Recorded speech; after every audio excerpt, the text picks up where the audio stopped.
Assalamualaikum warahmatullahi wabarakatuh. Saya di sini akan mempresentasikan materi administrasi dan supervisi pendidikan, yaitu tentang supervisi pendidikan.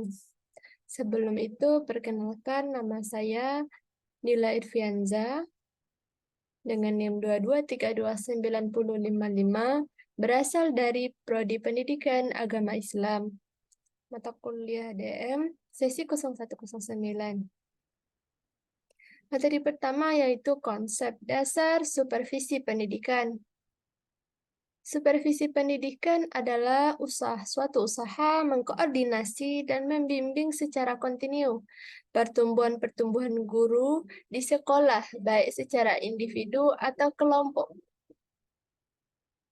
Menurut Al-Quran surat Al-Imran ayat 29, yang artinya, katakanlah jika kamu sembunyikan apa yang ada di dalam hatimu, atau kamu nyatakan, Allah pasti mengetahuinya. Dia mengetahui apa yang di langit dan apa yang di bumi. Allah Maha Kuasa atas segala sesuatu. Dalam ayat tersebut, mengisyaratkan bahwa posisi Allah Subhanahu wa Ta'ala sebagai pencipta merupakan pemilik otoritas tertinggi yang membawahi semua makhluk ciptaannya. Yang kedua, rasional supervisi pendidikan. Alasan rasional mengapa supervisi penting yaitu untuk perbaikan pengajaran atau pembelajaran.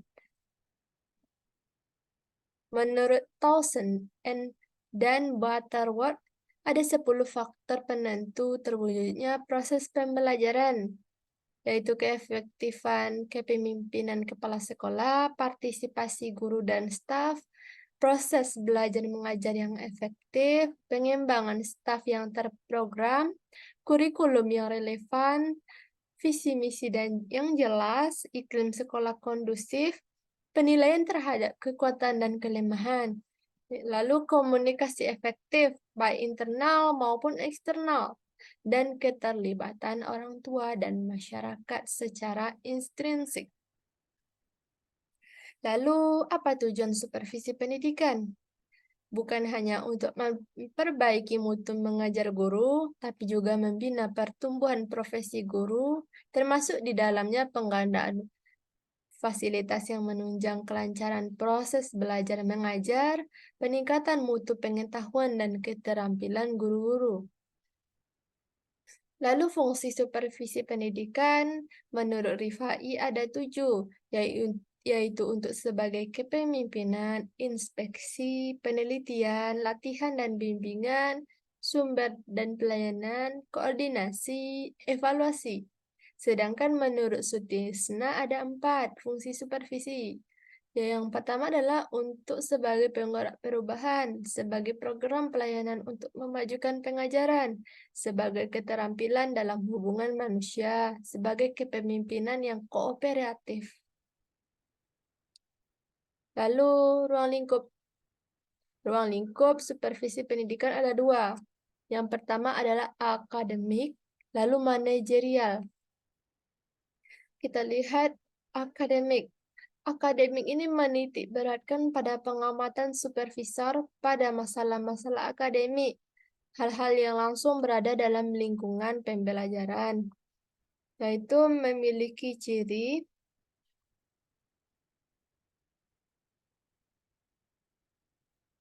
ada 5 ruang lingkupnya. Yang pertama adalah pelaksanaan kurikulum yang berlaku. Yang kedua, perencanaan, pelaksanaan, dan penilaian proses pembelajaran oleh guru.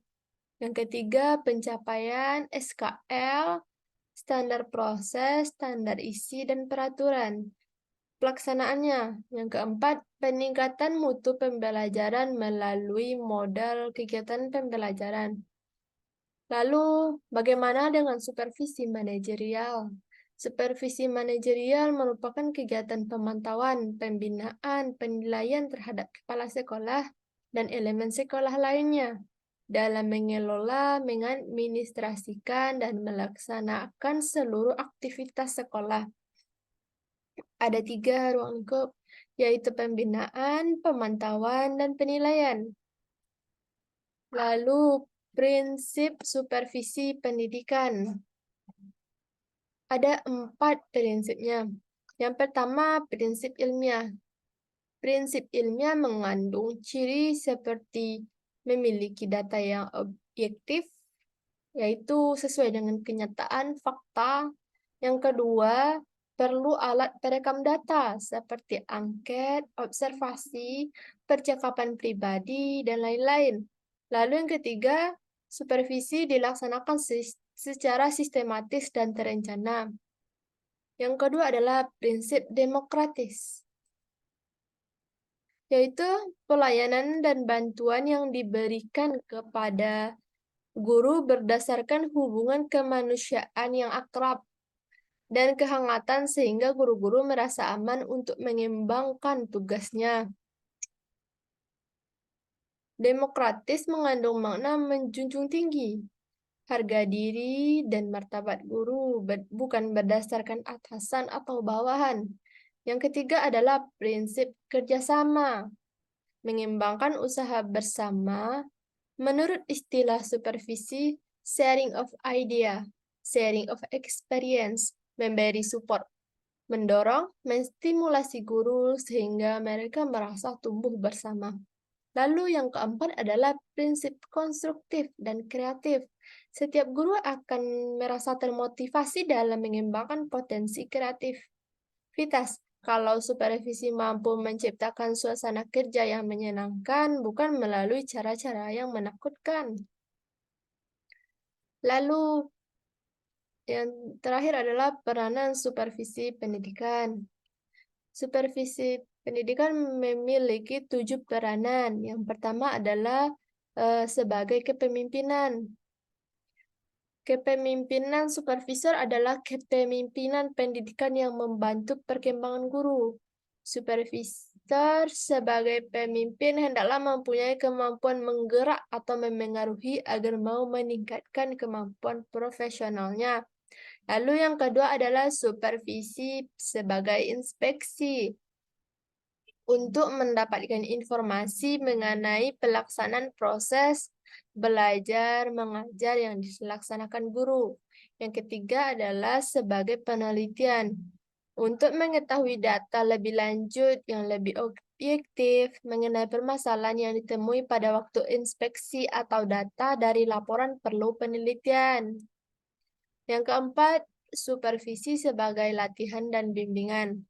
Ini akan menentukan tindakan-tindakan apa yang dilakukan untuk pembinaan, peningkatan kemampuan guru, proses belajar mengajar menjadi lebih baik. Peningkatan kemampuan guru dilakukan melalui latihan atau bimbingan agar lebih efektif. Lalu yang kelima, supervisi sebagai sumber dan pelayanan. Sebagai sumber informasi, sumber data, sumber petunjuk dalam berbagai hal dalam rangka peningkatan kemampuan profesional guru. Di samping itu, supervisi berperan sebagai pelayanan dalam memenuhi kebutuhan guru untuk meningkatkan kemampuan mereka. Supervisor selalu menyediakan waktu membantu melayani guru yang memerlukan. Yang keenam yaitu supervisi sebagai koordinasi. Kepala sekolah sebagai supervisor harus memimpin sejumlah guru atau staf yang masing-masing mempunyai tugas tanggung jawab sendiri-sendiri yang semuanya diarahkan untuk tujuan sekolah. Dalam pelaksanaan tersebut harus ada kerjasama antara guru. Tidak boleh ada persaingan.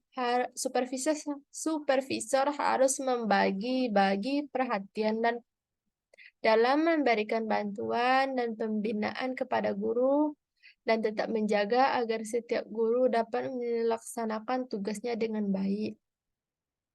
Yang ketujuh, supervisor sebagai evaluasi tujuan. Untuk meningkatkan situasi belajar mengajar atau penyempurnaan pengajaran melalui peningkatan kemampuan profesional guru. Untuk mengetahui kemampuan apa yang perlu ditingkatkan, perlu ada evaluasi sehingga program supervisi cocok dengan kebutuhan guru. Sekian pemaparan materi dari saya. Jika ada teman-teman yang ingin bertanya atau memberikan kritik dan saran, dan penambahan bisa dilaksanakan di e-learning. Nanti akan dibuka forum diskusinya. Sekian dari saya. Maaf jika ada kesalahan penyampaian kata atau penyampaian materi, saya mohon maaf dan terima kasih kepada teman-teman yang telah melihat eh, dan berdiskusi dengan kelompok kami. Saya dari kelompok 11 undur diri. Terima kasih. Assalamualaikum warahmatullahi wabarakatuh.